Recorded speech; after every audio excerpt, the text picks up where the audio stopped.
opening. He just caught with the right hand though. Madrimov's doing a good job defensively. You know, he's not getting hit a lot, not too clean. Did this fight play out how you thought it would? It didn't. I thought Crawford was going to win more decisively, if I'm being honest. But Madrimov did a really good job on just kind of taking away what Crawford does best. You know, and he had a lot of good feints. He was throwing a lot. I know Crawford respected his power because he does hit a little hard. Have you studied this fight much leading up to your fight with Madrimov? I haven't yet, but I will. But the thing is me and Crawford are two completely different fighters.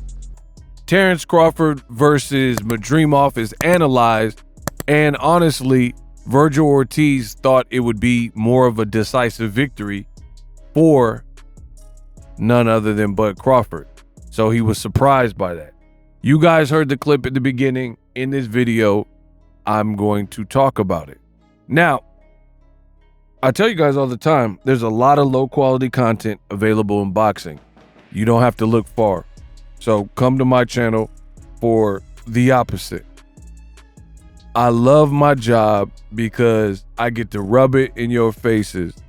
I've been telling you, there's a great fight on February 22nd that is going to answer some questions, right? And it is definitely something to watch. I've been saying this since the fight was announced, which was in 2024, when they announced this Riyadh season card, Feb 22nd. Vergil Ortiz and Madrimov. In my opinion, that fight, I'm surprised is so low on the totem pole of fights. I think you should put this fight over the Shakur Stevenson-Floyd Schofield fight. No disrespect to them. That is a solid fight. But for me, I truly think this is one that fans should be watching because I think Vergil Ortiz and Madrimov is going to deliver. Now, real quick, there's some people who say that Vergil Ortiz doesn't have a shot versus Madrimov. I don't know what type of boxing you watch, but I'm actually picking Vergil Ortiz to defeat Madrimov. I respect Madrimov. I'm a fan. I like the way he fights. He held himself a good account of himself. But there's a lot of people who don't know about boxing. And I'm not saying if you're picking Madrimov, then that inherently means that. But to say that Vergil Ortiz has no shot is a stretch. But again, a lot of people don't know boxing. So what they do is go for low-hanging fruit. And the reality is Madrimov arguably beat Crawford to some. And you had Vergil Ortiz, who got dropped twice in his fight with Boachuk and arguably lost to Boachuk.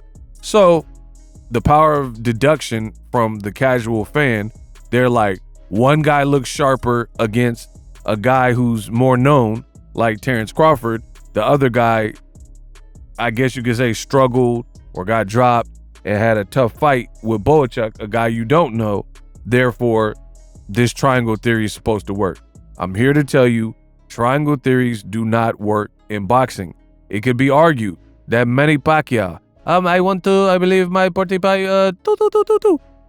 beat Tim Bradley 3 times. You could definitely argue that the first fight, a lot of people thought it was a robbery. Every time Pacquiao fought Marquez, they were difficult fights, and in one of them, he got knocked out, and he arguably won more. So it seemed like Marquez had Pacquiao's number, because I thought he won the 3rd fight, and we seen what he did in the 4th fight. Meanwhile, when you put Marquez in there with Tim Bradley, despite Bradley didn't fare well with Pacquiao arguably 3 times, and Marquez did, Bradley easily beat Marquez and even dropped him, I believe, late in the fight. So again, these triangle theories don't actually work because this guy beat this guy. You know, Cotto beat Shane Mosley, but then Shane Mosley knocks out Antonio Margarito, and in the first Cotto fight, Margarito knocks out Cotto. You know what I mean? Bloodies him up and busts him up, yada, yada, yada. Doesn't work like that because boxing, there's too many variables. What if Cotto had the plaster of Paris versus when Shane Mosley fought him, rest in peace to brother Nassim Richardson, they were able to catch that and inspect his rap. So Shane Mosley put a beating on Margarito and stopped him. Plus, Shane Mosley is his own fighter. Cotto's his own fighter. Styles make fight. So I am looking forward to Madrimov versus Vergil Ortiz. I think it is a very good fight. I think it should be higher up on the card, but the organizers put it where they put it.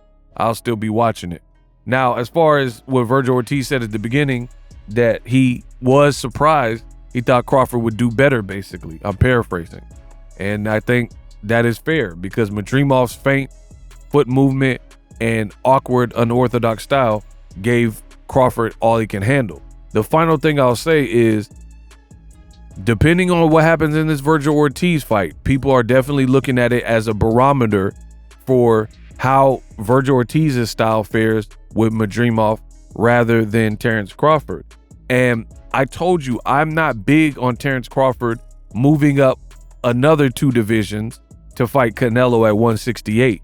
And I'm telling you, if Vergil Ortiz wins this fight, which is my prediction, and if he does it impressively, like especially if it's like a stoppage or something like that, then it's going to hurt Terence Crawford's performance, even though it was his first fight in the weight class. Vergil Ortiz doesn't have that many fights in the weight class. He has like maybe three fights at 154, and he came from 140, so he came from lighter weight classes, but styles make fights. And it's going to look like Vergil Ortiz has more power and more offense at 54. So it's going to be a harder sell depending on what happens. Now, if Madrimov wins or knocks out Vergil Ortiz, which is what some of you guys are predicting, then the win will age well for Terence Crawford.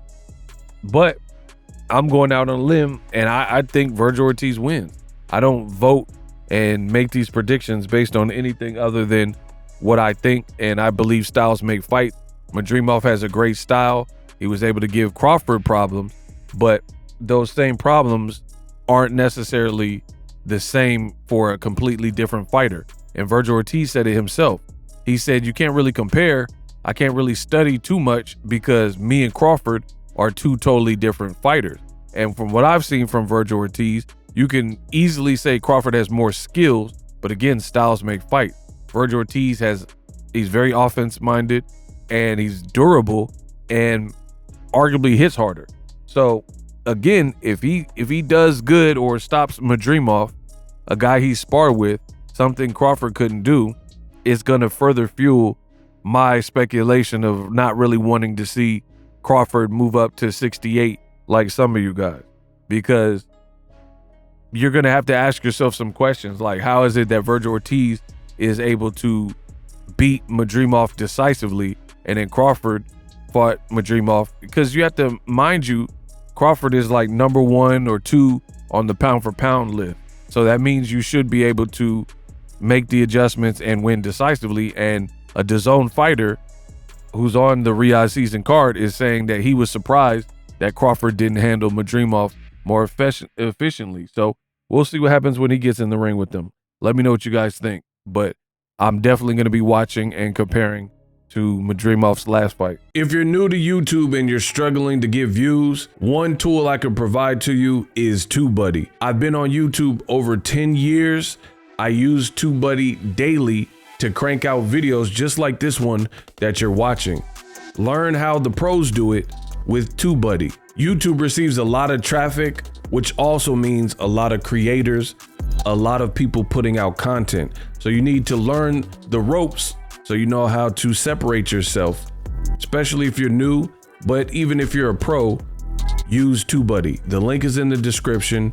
Get more views, more subscribers, and a higher click-through rate, so ultimately you can realize all of your online goals. Use my affiliate link in the description and grow your channel fast.